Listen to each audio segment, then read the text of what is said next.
she recognizes can visit her. My head was spinning. Would I become a prisoner just like grandmother? All I could think about was Louis.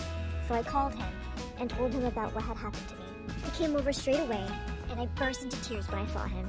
I can't believe this is happening! What am I going to do, Louis? He held me close and said he would help me get over this. Maybe it was just my nerves? I always feel relaxed at the park. I need to be around people so I can feel normal again. He promised that he would go with me every day. The first day was straight from hell. Each time I looked up, I saw bloodthirsty faces. I could hardly bear it. But Louis stayed close to me the whole time. One day, Louis told me to sit tight while he got us some ice cream. And suddenly I heard a familiar voice. He said, "Hey, gorgeous. Fancy bumping into you here. Want some company?" It was so good to see someone who didn't look like a monster, even if it was this annoying guy from school. Laughing, I said, "How many times do I have to tell you I have a boyfriend?" He said, "Well, you look like the kind of girl who could have two." Ew, so sleazy. Just then he said, "Oh hey, meet my cousin." And before I could say anything, a strange guy popped up in front of me.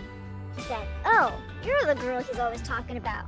Ciao, Bella." "Demon!" I screamed. "Get away from me, you hideous ogre!" He said, "What are you, crazy?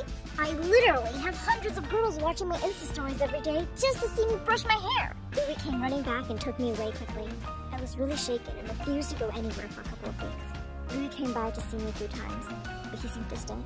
I couldn't help thinking that maybe he was getting tired of my condition. One day I texted him that I'd like to try going to the park again, and he came to pick me up. While we were sitting on a bench, a woman called out his name. Louis told me not to look around as there were many people there, and he said he'd be right back.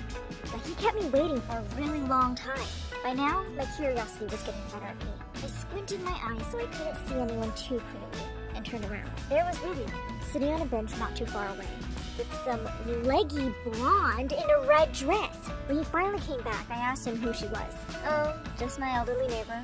Sure, I want to say hello." I felt really angry, but stayed quiet on the drive home. That was definitely not the voice or the legs of an old woman. When I went back home, I saw Dad's car parked outside. I walked into the living room, and he hugged me tight, saying he'd been out of town and had come to see me as soon as he could. He said, "Honey,